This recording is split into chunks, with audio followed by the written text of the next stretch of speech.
What's up guys, yan, and we are back for another video, no? So yun, shoutout sa mga nakasubscribe sa atin, Savage Airsoft, and doon sa mga nakapollow sa atin sa Facebook page natin na Savage Airsoft PH, no?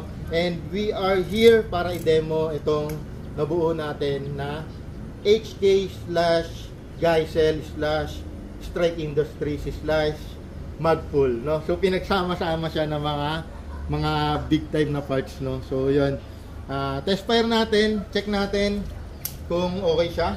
So yan, semi,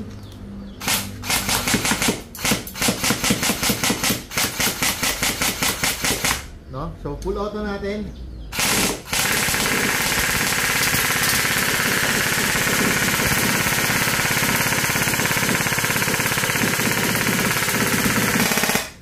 So yun, wala siyang misfeed, syempre, Savage Airsoft, di ba? And we are using Emerson Sling, no? Shoutout sa Emerson, baka naman, no?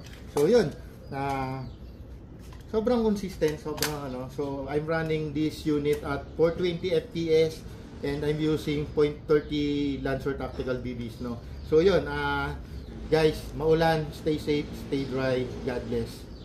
Salamat.